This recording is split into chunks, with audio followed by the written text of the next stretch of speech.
Bonjour et bienvenue dans le podcast de Sawyer Inspiration. Aujourd'hui, on va parler du fait d'oser la confiance en soi. Je me présente, Thomas Troc alias Sawyer au mic pour vous donner un élan de motivation. On se retrouve tout de suite dans l'épisode.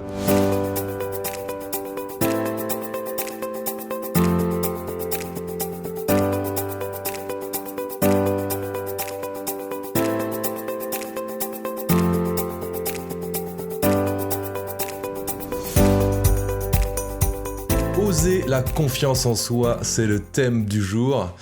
Et si vous écoutez ce podcast, c'est que forcément vous vous intéressez à ce thème-là, à développer votre confiance en soi. J'ai envie en fait de vous raconter une histoire aujourd'hui, de faire un peu un épisode différent que d'habitude et de vous raconter l'histoire qui m'a inspiré ce thème, oser la confiance en soi. Donc tout commence, il était une fois dans les aventures de Sawyer. Plus sérieusement, j'étais à Paris il y a peu et pour dispenser une formation dans une institut prestigieuse dont je tairai le nom forcément par confidentialité. Ça faisait longtemps que j'étais pas parti seul à Paris, dans une grande ville, et c'est surtout le mot seul. Voilà. Seul, on sait que quand on est seul, on va vivre forcément plus d'émotions que quand on est dans un groupe. Quand on part avec un groupe, on part avec une bout de notre zone de confort. Là, le fait de partir seul, tu pars forcément avec ta seule propre zone de confort qui est toi-même. Avant le départ, j'étais dans un état un peu de curiosité, de me dire qu'est-ce que j'allais ressentir. Est-ce que j'allais avoir des peurs, des excitations, des angoisses. En fait, j'étais curieux, peu importe l'état et l'émotion que j'allais ressentir, même si je pouvais être très angoissé à un moment donné, par exemple, j'étais quand même curieux de voir ce que j'allais ressentir. Disons que j'allais pas m'attarder sur le fait je suis angoissé et puis je nourris mon angoisse, mais plutôt sur se dire je suis curieux et je vais voir ce qui se passe. Donc voilà, je prends le départ, je prends un bus de Caen pour aller à Paris, et puis voilà, je prends le bus tranquillement et tout. Voilà, je ressens des petites émotions, je trouve ça agréable, ça me permet de prendre de voir un peu la différence, de dire bah tiens, c'est vrai que depuis que j'ai développé beaucoup plus ma confiance en moi, quelles sont un peu les choses différentes, comment je me ressens dans tel contexte, est-ce que je suis plus avenant, est-ce que je suis plus souriant, enfin voilà, de voir un peu toutes ces différences. Puis j'arrive à Paris, je prends le métro forcément, et j'arrive vers 19h dans le hall de mon hôtel. Donc là j'attends parce qu'il y a un petit peu de monde pour prendre ma chambre et j'arrive du coup dans un hall assez moderne, assez cool, donc je me sens déjà bien dans l'univers en bas, même je me dis c'est un peu luxueux et voilà, ça vient mon tour, donc le réserviste prend mes informations et tout, et puis il prend son temps, on sent une certaine prise de temps, alors que quand on est à Paris, quand même, on voit plutôt quand t'es dans le métro, ça court un peu partout, et là, vraiment tout l'inverse, voire même un peu lent, pour moi qui est un peu speed aussi des fois. Et voilà, je prends ma chambre, donc là, je prends l'ascenseur, parce que c'était au 7e étage, et je découvre ma chambre pour la nuit. Ah, hyper content, chambre très moderne, voilà, petit lit, les petites choses, voilà, avec des boutons, tu peux mettre en mode work, ça met des lumières spéciales, ou en mode day, hop, ça change les lumières, enfin voilà, 2-3 trucs assez cool. Je suis très content de ma chambre, et je suis assez ravi. Et du coup, après, par contre, vient un moment où, le soir, il faut manger. Et là, les questions limitantes commencent à réapparaître. Forcément, parce que étant donné qu'on est en déplacement, qu'on est seul, comme je vous l'ai dit tout à l'heure, on parlait de zone de confort, je suis plus dans ma zone de confort. Je suis dans un endroit différent, dans une chambre juste pour une nuit en plus, donc c'est difficile de créer des repères et tout de suite en quelques secondes, entre guillemets. Et là, je suis en mode, il va falloir que je mange. Où je peux aller manger ? Donc vraiment, pas de zone de confort. Le fait aussi de commencer à se poser vraiment des questions limitantes en mode t'es pas forcément à l'aise à l'endroit où t'es, voilà, aller ressortir encore avec tout ce que tu viens de faire, le bus et ainsi de suite. Le fait aussi de je vais quand même pas aller manger seul au restaurant, c'est bizarre, non ? Voilà, des petites questions comme ça qui commencent à rentrer dans la tête, et puis plein d'autres qui arrivent. Je pense que ça vous est tous arrivé des moments où ça y est, là ça commence à tourner dans la tête. Et voilà, là ça tourne un peu dans ma tête, et c'est vrai que ça me fait bizarre de me dire je vais tout seul au resto, et ainsi de suite. Donc du coup, après l'appel avec une amie, je lui évoque que ça me fait bizarre, voilà, je me sens bizarre à l'idée d'aller me manger seul, surtout dans un restaurant, et que ça faisait longtemps que j'avais pas vécu une telle expérience, voilà, dans ses ressentis et dans ces choses-là. Et je lui dis même que je vais aller au McDo, voilà, dans l'idée, le McDo, c'était zone de confort, je sais ce qu'on mange, je sais comment choisir, je sais où il est, mes habitudes. Et là, dans cette réflexion, c'était vraiment allez, je vais dans l'endroit que je connais, parce que quand tu es dans ces zones souvent d'inconfort, on a besoin de se rattacher à des choses connues. C'est plus facile souvent pour l'être humain. Donc voilà, donc là j'étais un peu en mode le McDo carrément, allez c'est parti, ça commence, ça se trouve j'en m'en referai en plus le lendemain. Une fois en fait que j'ai raccroché, j'ai regardé les restaurants aux alentours sur Google Maps et là j'ai vu qu'il y en avait plein. Moi, ça faisait hyper longtemps que j'avais pas vu un endroit avec autant de restaurants au mètre carré, c'était incroyable. C'est vrai que Paris pour ça a quand même deux trois trucs assez intéressants pour le côté social, le côté balade, le côté resto et tout, balade plutôt restaurant et dans la ville. Et puis il y en a un qui attire mon attention pour deux raisons. Bon, les deux raisons, vous allez voir, ça reste assez intéressant. Il y a une très bonne note, et l'autre raison, il est juste en bas de l'hôtel. Donc, on a parlé de zone de confort, ça reste dans ma zone de confort de proximité. On appellera ça une zone de confort temporaire de proximité, mais le fait je suis dans mon hôtel, si je sors pas très loin, je reste dans une zone de confort, je suis pas très loin. Au-delà de ça, il avait vraiment une très bonne note par rapport à tous les restaurants aux alentours. C'était une petite pizzeria avec des pâtes et tout, donc assez classique. On retrouve aussi un peu une zone de confort culinaire. Puis je savais pas quoi manger, puis à force de regarder, je me dis, ouais, des sushis, des choses, je fais McDo, je fais, vas-y, bon, allez, pizzeria, ça sera très bien. Donc du coup, je décide de sortir de ma chambre et je descends les marches, les 7 étages à pied.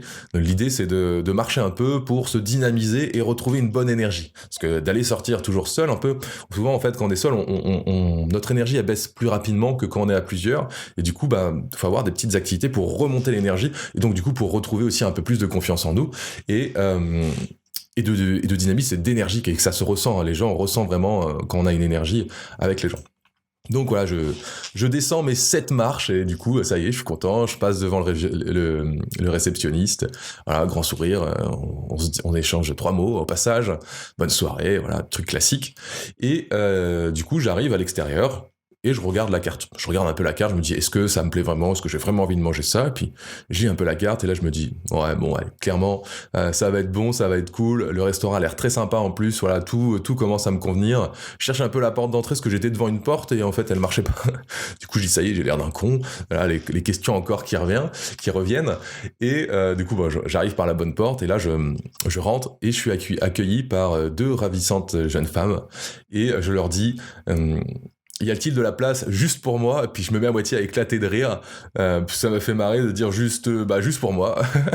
Un peu comme ça. Donc là, je rigole et tout, ça m'a fait marrer. Et puis elle rigole aussi, parce qu'elles étaient là, ils étaient deux serveuses, et puis il y en avait, je sais plus, la patronne un peu derrière, et puis un autre serveur sur le côté. Donc tout le monde était un peu là, donc c'était assez intéressant. Et là, du coup, elle me dit, vous pouvez vous mettre là ou par là, voilà. Elle me demande de décider. Souvent, quand on est dans une zone d'inconfort, de prendre des décisions, donc d'avoir du leadership, c'est beaucoup plus dur parce qu'en zone d'inconfort, forcément, on a moins confiance en nous. Et du coup, là, c'est intéressant de se dire, ok, elle m'offre le choix, donc il faut que je prenne une décision. Et donc voilà, faut faire preuve de leadership et de choisir la place qui te va bien. D'ailleurs, en regardant les places qu'elle me donne, je remarque qu'il y a quelqu'un qui mange seul, je crois que j'ai croisé à l'hôtel plus tôt. Et du coup, à la fois, ça m'a rassuré de me dire, il y a déjà quelqu'un qui est seul. Vous avez vu, comme on a tendance à être humain, de regarder, est-ce que mon comportement ressemble à d'autres personnes, ou est-ce que je suis dans la norme, ou est-ce que ça. Donc là, on a toujours ce besoin un peu de se rassurer derrière. Donc voilà, je choisis une place, très bien, où je me dis, là, je vais vraiment être bien. J'avais deux choix, soit je regardais l'extérieur, soit l'intérieur, mais j'avais plus envie de vivre l'expérience intérieure. Ça pourrait être intéressant parce que si on regarde un peu en psychologie, le fait de regarder vers l'extérieur, c'est un peu réélargir sa zone de confort aussi. Le fait d'être à l'intérieur, même si je suis dans une zone d'inconfort, le fait d'être dans un restaurant seul, c'est de rester dans l'intimité du restaurant. Mais j'avais envie de vivre l'expérience des fois des serveurs, des gens. Ça me fait du bien, j'aime bien observer un peu, ça me permet d'avoir un angle un peu, de voir les dynamiques sociales, les choses comme ça, et du coup d'apprendre toujours un peu plus. Donc voilà, donc je m'assois sur la table et une des serveuses me tire la table pour essayer de faire passer mon grand corps, parce que bon, c'était un peu serré, on a Paris, les tables sont assez proches, pour faire rentrer pas mal de monde dans le restaurant. Puis voilà, quelques minutes après, elle m'apporte des petites olives pour l'apéro, la carte et tout, et là je suis plutôt content, je me dis, tiens, j'ai bien choisi, je me sens bien, c'est cool. Et je dois chercher une adresse pour le lendemain, pour savoir où dois me retrouver, et j'arrive pas. Je cherche dans tous les mails, je retrouve pas l'adresse, je me dis, tiens, ça y est, je vais pas savoir où c'est, et c'est la merde. Puis voilà, vient le moment où elle va me commander la pizza, donc je commande une petite pizza et tout, et je me dis, mais écoute Tom, tu vas prendre ton temps pour la manger. Souvent, je mange assez vite, mais là, je me dis, je suis seul, je peux prendre vraiment le temps de la manger, d'apprécier chaque bouchée, voilà, d'être vraiment dans l'instant, parce que bon, de toute façon, j'ai rien à faire après, et j'ai envie de me faire plaisir différemment. C'est ça toujours l'objectif. Souvent, quand on parle d'oser un peu la confiance en soi, c'est aussi d'oser des choses différentes qu'on n'a pas l'habitude de faire. Donc, je prends mon temps à manger, puis au milieu de la pizza, ça y est, je retrouve l'adresse, soulagé, je suis content, je sais, je vais pouvoir m'organiser pour savoir à quelle heure je pars le lendemain et tout, et ainsi de suite. Super cool. Donc je finis ma pizza, et la serveuse revient pour me débarrasser, bien sûr, et puis me demander si je veux autre chose. Et puis je lui dis, bah écoutez, apportez-moi la carte des desserts, j'ai envie de voir si je me laisse tenter par un petit plaisir. Quelques minutes plus tard, bah voilà, elle revient, et là j'ai vu sur la carte un millefeuille vanille avec ses fruits rouges. J'avoue que ça tentait bien, ça donnait vraiment envie. Et là je me dis, bah allez, on prend ça. Et là, quelques minutes plus tard, elle me l'apporte. Alors on voit une belle assiette avec un petit millefeuille, 2 couches de millefeuille au milieu des grosses boules un peu, 3 grosses boules de crème un peu vanillée et tout, plus les fruits rouges, le coulis et tout. Voilà, je me dis, ça y est, j'ai trop bien choisi. Là, je me fais un peu trop plaisir pour, pour un tour à Paris, mais là, c'est vraiment le plaisir. Puis là, je commence un peu à déguster ce plat assez aérien, c'était extraordinaire. Et là, elle me rapporte un petit verre de limoncello. Et elle me dit, c'est offert par la maison. Surpris par l'attention, bah, je dis merci, touché aussi par le geste, et je commence du coup à déguster mon dessert et puis le verre de limoncello. Et là, tout d'un coup, dans ma tête, des questions arrivent. Pourquoi un verre de limoncello ? Pourquoi on m'offrirait moi un verre de limoncello ? C'est pourquoi faire ? Est-ce que c'est une possible invitation à engager la conversation ? Est-ce que c'est pour dire que, entre guillemets, il y a une serveuse qui je plais et que du coup, voilà, on voudrait faire quelque chose ? Ou tout simplement que c'est une stratégie commerciale pour faire revenir les gens ? Quand ils sont nouveaux, tout ça, bon, j'étais seul, du coup, le fait d'être seul, tu te dis, tu te poses vraiment ces questions. Et ce qui était intéressant de vivre cette expérience, c'est j'appelle ça, moi, revivre des anciennes peurs que j'avais. On en a toujours, on a la peur du rejet, en fait, surtout la peur de l'abandon, mais la peur de rejet, tous les êtres humains, en soi, on en souffre. On en parlait dans le premier épisode avec le fait de la tribu, tout ça. En fait, cette peur du rejet, elle vient de là. Et du coup, je me mets à réfléchir et à me poser plein de questions, quoi, à me dire, bon, bah, qu'est-ce que je peux dire, qu'est-ce que je veux faire, qu'est-ce que je fais quelque chose ou pas, sachant que je vous avais dit que je les trouvais plutôt attirantes, ravissantes même d'ailleurs, et je trouvais qu'elles avaient une belle énergie et tout, et du coup c'était intéressant. Du coup, je me dis, bon, écoute, Tom, c'est drôle à revivre, ça, c'est drôle à vivre comme émotion, ça fait longtemps que tu l'as pas ressenti, et je trouve ça cool, en fait, de ressentir ça, de ressentir de la peur, à la fois de l'excitation, de l'envie aussi, et en fait, c'est souvent un mix un peu de ça, et des fois, on confond un peu tout cet ensemble avec on reste que sur la peur, et du coup, on n'agit pas. Donc, je me dis, bon, qu'est-ce qui peut arriver de pire ? Si je dis quelque chose, je pars vraiment de ce principe-là, si je dis quelque chose, peu importe la phrase que je dis, qu'est-ce qui peut arriver de pire ? Je me dis, au pire, tout le monde se met à rigoler, l'air gêné. Bon déjà, hop, ça m'apaise un peu. Après, je me dis, est-ce que si jamais je dis quelque chose et qu'on me dit non, ou on interprète ça mal, est-ce que ça va définir qui je suis moi ? Bah non, moi je serai toujours la même personne, c'est juste dans cet instant, dans l'état, bah voilà, on s'est mal compris, et puis voilà, c'est rigolo, quoi. Est-ce que ça changera quelque chose dans ma vie ? Si je me projette, là, je me dis, est-ce que ça change quelque chose dans ma vie maintenant ? Est-ce que ça change quelque chose dans ma vie demain ? Est-ce que ça change quelque chose dans ma vie dans X temps ? Clairement, je pense que le fait, si je lui ai parlé, ça peut que changer quelque chose de positif dans ma vie, donc du coup, la réponse est non. Puis je continue à me poser ces questions-là, à me dire, bah, des non à chaque fois. Je me dis, ouais, est-ce que ça pourrait m'atteindre personnellement ? Non. Ok, est-ce que je pourrais sentir une petite émotion de gêne ? Oui. Mais est-ce que c'est grave ? Non. Voilà, toujours, c'est d'aller chercher le maximum de non, et plus on a de non, plus ça va être facile après de passer à l'action. Et comme ça évite en gros, faut casser un petit peu ces questions et ces doutes qui arrivent, ces peurs, dire, ah non, je veux pas faire ça avant fille, machin, bah, ça peut être n'importe quoi. Et on fera un autre épisode, je pense, pour parler de ces peurs et comment elles se manifestent dans notre petite voix, notre petit saboteur intérieur.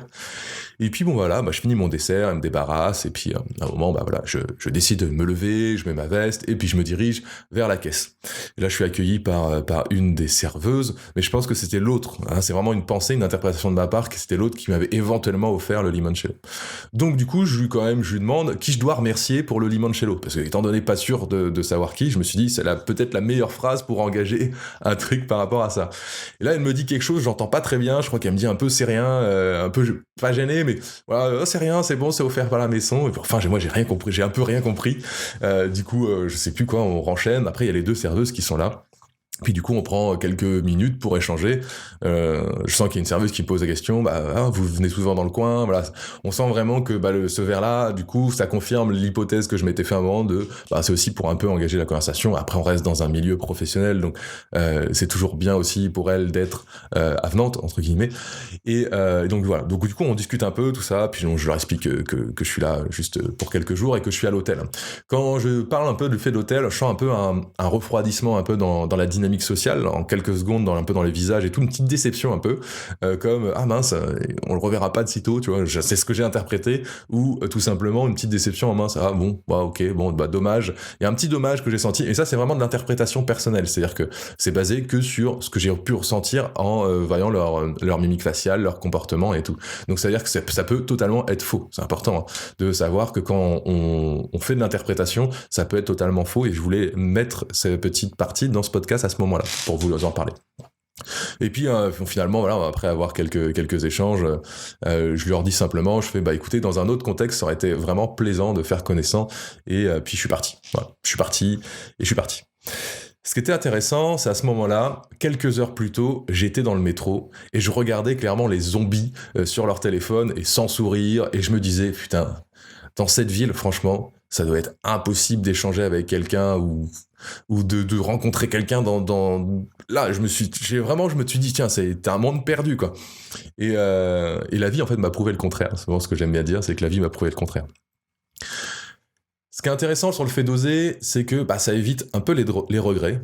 Et je vous avoue que dans cette expérience-là, moi, j'en retire une fierté d'avoir osé, voilà, d'avoir osé parler, peu importe comment ça s'est passé, c'est d'avoir osé parler. Ça, dans tous les cas, ça vous fera toujours du bien. Comme je parle souvent de la confiance en soi, c'est des points de confiance. Plus vous allez oser, même si le résultat, en fait, faut pas attendre un résultat, faut juste votre résultat, vous pensez, c'est juste, est-ce que j'ai osé, ça y est, j'ai tout réussi. Voilà, peu importe ce qui va se passer, que les autres vont dire, non, c'est si toi tu as osé, tu as réussi à 100% ton résultat. Et ça, c'est important. Et ça, c'est la fierté, c'est là que tu peux être fier de toi. Et moi, je trouve que redévelopper de la fierté à chaque fois que tu oses, c'est extraordinaire. J'ai quand même un regret dans cette interaction. Comme il y avait les deux serveuses et tout, je savais pas trop comment apporter cette petite phrase. Et malgré le fait que j'ai osé, que j'aurais apprécié leur compagnie, et puis j'aurais aimé les rencontrer dans un autre contexte et qu'on puisse éventuellement en parler, tout ça, j'ai pas pris de contact. Et je crois que j'aurais bien aimé prendre un contact, en fait, ce jour-là. Et je t'avoue, cette petite partie reste un léger regret. J'ai une grande fierté d'avoir repassé ce côté osé, mais un petit regret de pas avoir allé jusqu'à ce bout-là. Donc, du coup, si tu es la serveuse ou qui m'a offert le verre de limoncello au restaurant à Paris, La Cantina, écoute, n'hésite pas à me contacter, ça me ferait plaisir d'échanger. Et puis, ça serait drôle de savoir si tu écoutes le podcast et que tu te rappelles de cette aventure, vu le nombre de clients que tu vois tous les jours, mais ce serait marrant. Et donc, cette histoire, en fait, m'a vraiment inspiré ce thème, oser la confiance en soi. La confiance en soi, c'est quelque chose qui se ose, c'est quelque chose qui va demander du courage. Je pense que ça va demander du courage, parce que ça va demander d'élargir sa zone de confort. Souvent on dit sortir, mais j'aime pas trop le fait de sortir, on veut l'élargir pour être bien à plusieurs endroits. Je préfère celle-là, parce que si on sort, ça veut dire que notre zone, elle reste au même endroit, et puis on sort, et puis on revient, on ressort, on revient. Non. Moi je veux dire, on va la pousser, on va la grandir, et c'est vraiment ce côté-là, de se dire, ok, toutes les fois, en fait, on a plein de fois dans notre vie, surtout, je pense à beaucoup d'hommes avec qui j'ai pu parler, où la peur du rejet, le fait d'aller aborder une femme peut être compliqué. J'imagine que c'est pareil dans l'autre sens. Là, je parle vraiment purement personnellement et de mon expérience avec les discussions autour des amis autour de ça, ou des personnes avec qui j'ai pu en parler.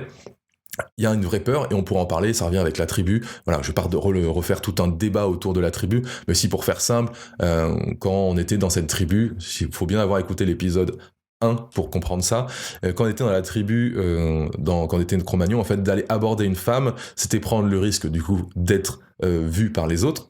C'était prendre le risque aussi que cette femme était déjà prise, et si cette femme était déjà prise, l'homme entre guillemets qui était avec pouvait en soi te tuer aussi, hein. Donc il y avait possibilité de rentrer en vrai conflit et une vraie guerre entre guillemets, un vrai combat, quoi.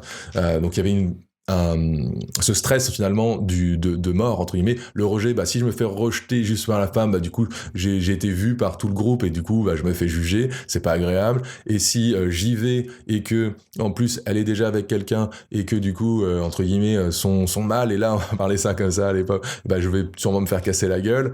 Il y avait vraiment beaucoup plus de violence et c'est ça qui fait que des fois ce cerveau reptilien encore aujourd'hui a encore certains réflexes de peur qui sont derrière. Ok, aujourd'hui c'est un petit peu irrationnel, même si ça peut arriver que la nana soit prise et qu'il n'y ait pas de chance, il y ait son copain là et que tu te fasses casser la gueule.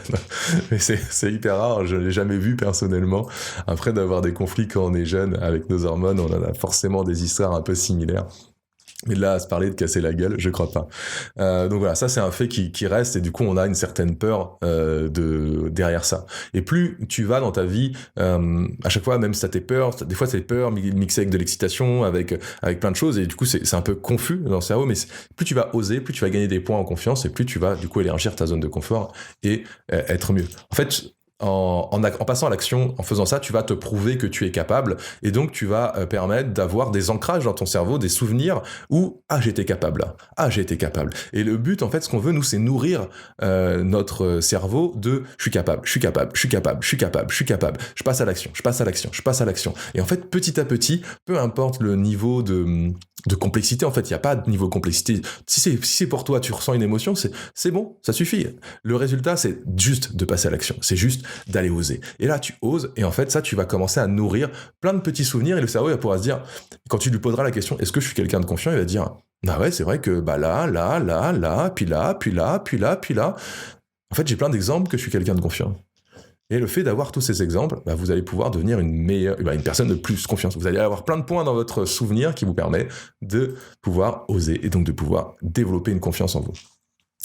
Je dis vraiment, c'est pas parce que on a peur, c'est pas parce qu'on a des doutes, c'est normal, ou qu'on vit une émotion très forte, comme je vous dis, qui peut même des fois être paralysante, et on a envie de pas oser. En fait, souvent, quand tu es dans ce moment-là où tu as ton cerveau qui est en ébullition, c'est que tu as envie d'oser.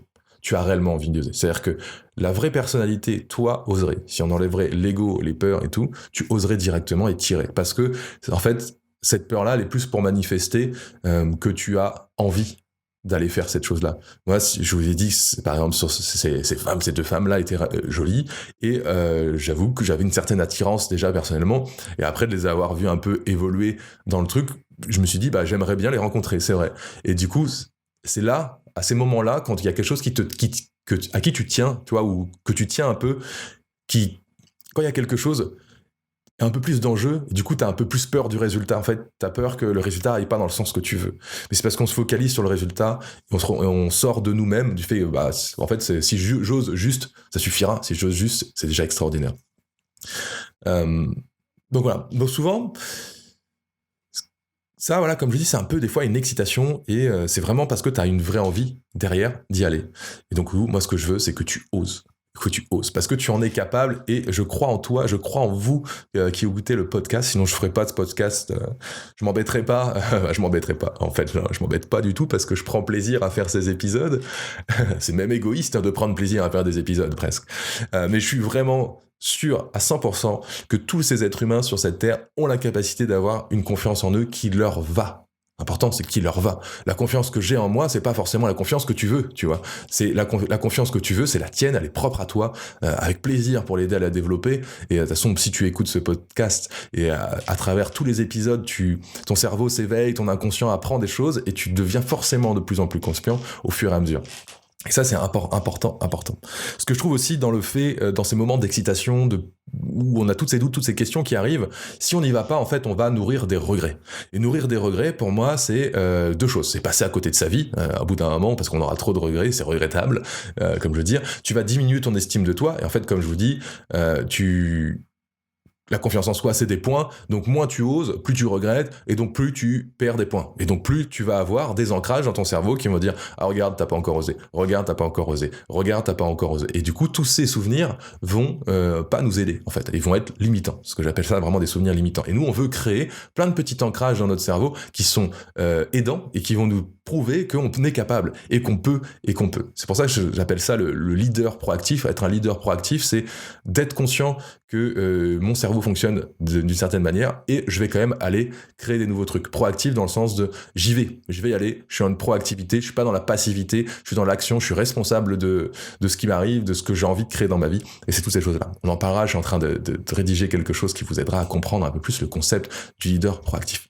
Voilà, nous c'est ce qu'on souhaite devenir, on veut devenir proactif de notre vie, on veut devenir l'acteur, on veut devenir la personne qui ose, et donc voilà, si j'avais juste une chose à vous dire, si vous faites juste ça, si tous les jours dans votre vie, vous osez, voilà, ose tous les jours de ta vie, ose rêver grand pour toi, ose réaliser tes rêves et tes ambitions, ose simplement faire quelque chose de nouveau, ose lancer l'activité que tu n'osais pas lancer jusque-là, ose aller parler avec cette fille ou ose aller parler avec cet homme, ose tout ce que tu as envie de faire pour ne pas avoir de regrets, mais n'attends pas de résultats, c'est ça qui est important. Ose simplement faire et sois fier de toi d'avoir osé, c'est la seule chose qu'il faut rester. On s'en fiche du résultat, même si on s'en fiche, c'est faux, mais ce qu'on veut juste, c'est oser, parce que à chaque fois que je vais oser, je vais aller plus loin et je vais grandir. Donc voilà, ose t'abonner à Sawyer Inspiration et sois-en fier. Ose partager les épisodes pour prouver que tu en es capable. C'est des fois, partager un épisode, dire j'écoute ça, c'est pas toujours facile. Ose montrer qui tu es. Ose montrer qui tu es aux autres, parce que les autres sont déjà pris. C'est une phrase que j'aime bien dire. Ose simplement la confiance en soi. Et pour finir, voilà, moi j'ai juste une chose à dire. Si tu veux me partager un feedback, la prochaine chose que tu as osé, va sur sawyerinspiration.com dans l'onglet podcast et tu pourras m'écrire un petit texte pour me dire la prochaine chose que tu vas oser ou la prochaine chose que tu as été fier de toi. Si tu as été fier de toi, écris-moi et ce sera un grand plaisir de partager avec toi ce moment de plaisir que tu as eu dans ta vie. Parce qu'avant tout, c'est ça, oser la confiance en soi, c'est prendre plaisir et c'est commencer à accéder à un bonheur dans sa vie. Donc voilà, j'avais juste ça à vous dire aujourd'hui, vous parler du fait de oser. J'ai vraiment envie que vous osiez le maximum de choses dans votre vie sans attendre de résultats, en ayant juste la fierté d'avoir osé et d'avoir avancé, parce que vous grandissez à chaque pas que vous faites. Et à chaque fois que vous écoutez ce podcast, vous devenez de plus en plus confiant et vous grandissez à chaque fois de plus en plus. Donc voilà, ça a été un plaisir d'échanger et de vous partager cette petite histoire qui m'a inspiré ce thème, oser la confiance en soi. Je vous souhaite une très belle journée. C'était Sawyer. À bientôt dans le prochain épisode. Ciao.